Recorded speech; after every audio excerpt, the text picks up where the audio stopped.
The People's Republic of China is catching up quickly to the United States when it comes to military technology and specifically their drone programs.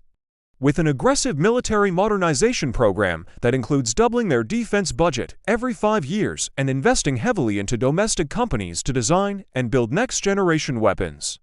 So how do the two stack up? Which country is doing what better?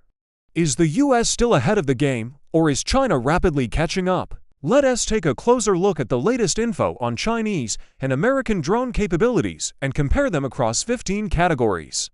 Let's get into it. Category 1. Hail drones. HAIL stands for High Altitude Long Endurance. These are unmanned aircraft that fly at high altitudes and can remain airborne for extended periods, usually more than 24 hours. They typically have a wingspan similar to manned aircraft and use solar power to keep flying. The USAF uses the RQ for Global Hawk, while China uses the WZ-7. Both these aircraft are very capable. However, the US has had their system since 2001 and Chinese version has only recently entered service in 2020. So far the RQ-4 has been used extensively in Iraq and Afghanistan and is currently being used against ISIS in Syria.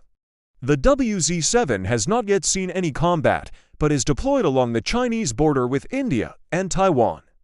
So airlines give this category to the US thanks to the experience they've gained over the past 20 years.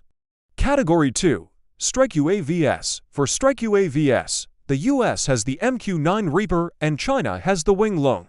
Again, both are very capable platforms, but the Reaper has seen extensive use in combat operations in Iraq, Afghanistan, Syria, and Libya, where it has proven itself to be effective. It's actually considered as one of the most lethal UAVs ever created. Wing Lung has not seen combat yet, but its performance in international exhibitions was impressive. But until it sees some real action, we can't really say how effective it is. Therefore, the US takes this round too. Category 3. Swarm Tactics. This new tactic involves the use of several small, inexpensive drones flying in a group to overwhelm enemy defenses. While both countries are investing in swarm technologies, China is taking the lead.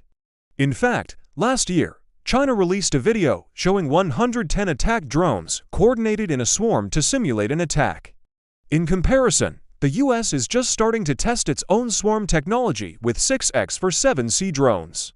The US is developing a large number of different drones for various purposes. So the US could catch up soon, but for now, China wins this round. Category 4. Stealth drones. In terms of stealth drones, the US has the legendary RQ-170 Sentinel, also known as the Beast. This drone has been involved in many secret missions around the world. Category 5. Autonomy level. In terms of autonomy level, I think both countries are pretty neck and neck. While China may have more advanced AI-guided UAVs in terms of software and algorithms, the US has integrated AI into more of its systems. Also, there's a whole discussion on whether China can really trust its AI software in combat situations. Given the potential consequences of an AI malfunction, it's hard to say which country is ahead. We don't know enough about the specifics of either program to make a judgment. So we'll split the points here. Category 6. Satellite drone control. This refers to the ability of drones to receive commands and intelligence from satellites in space rather than relying on ground stations. This allows for greater reach and flexibility in operations, especially in remote areas or hostile environments. Both countries have invested heavily in satellite technologies and both have launched multiple satellites to support their military operations. However, the US likely has the edge in this area due to its advanced satellite infrastructure and experience in using them for military purposes.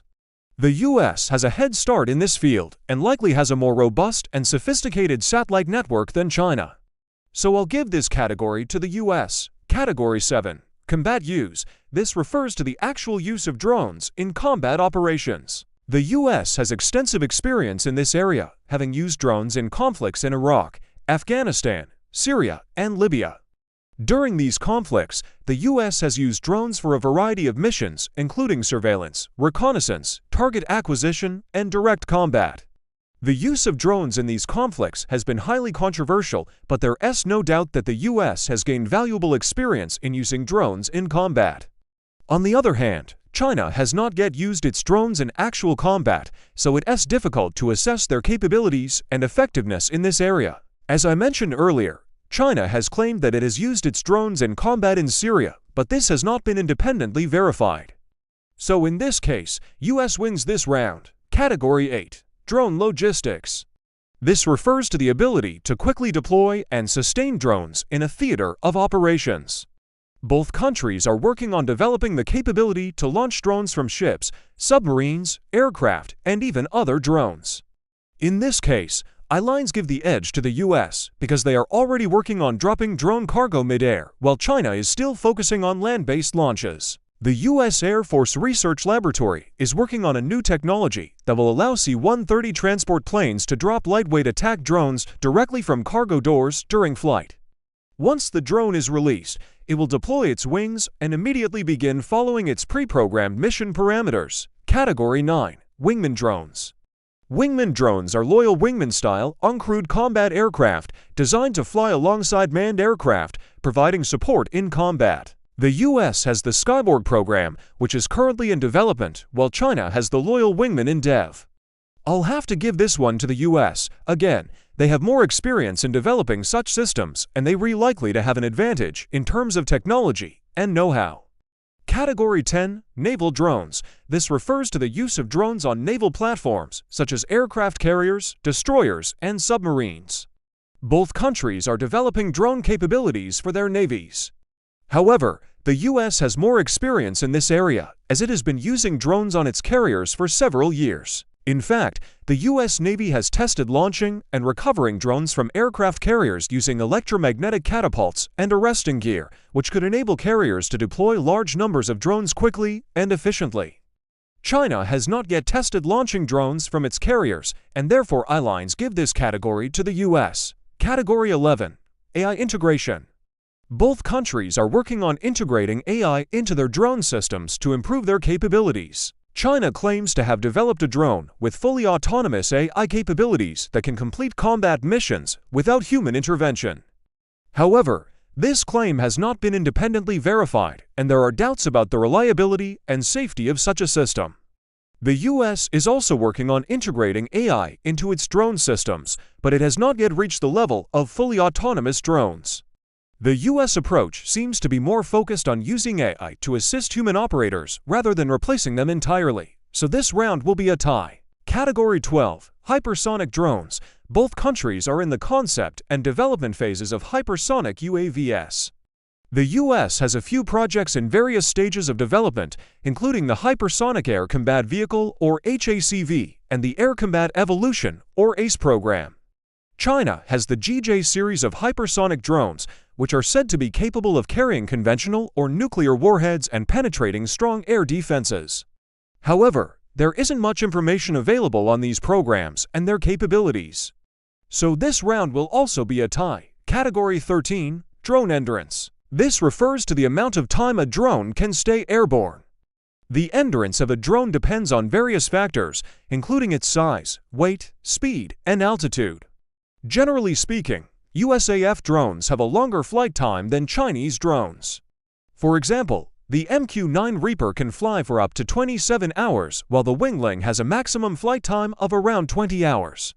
Longer endurance allows drones to cover larger areas, monitor targets for longer periods, and respond more effectively to changing circumstances on the battlefield. This category goes to the US. Category 14. Drone Export. In terms of drone exports, China is clearly the winner. China has sold hundreds of drones to more than 20 countries around the world, including Pakistan, Egypt, Saudi Arabia, and the United Arab Emirates. The US, on the other hand, doesn't export its drones as much. In fact, the US has been cautious about exporting sensitive drone technology due to security concerns. This category goes to China. Category 15. Drone Recon Accuracy. This refers to the accuracy and quality of the intelligence gathered by drones. The US ISR drones are generally considered to be more accurate and advanced than Chinese drones. The US has been using drones for intelligence gathering for many years and has invested heavily in developing advanced sensors and data processing capabilities. This category also goes to the US. To conclude, the US still has a significant lead over China in overall drone capabilities. The US has a longer history of drone development and use, as well as a larger budget and more advanced technology. Additionally, the US has experience operating drones in combat situations, which China does not have. However, China is rapidly catching up in certain areas, such as swarm tactics and stealth drones. Also, the US has to watch out for China's focus on developing advanced AI capabilities for its drones, which could potentially give China the edge in future conflicts. Overall, it is safe to say that both countries are at the forefront of drone development and innovation, and the competition between them is driving both countries to develop more advanced and capable drone systems. Thanks for watching.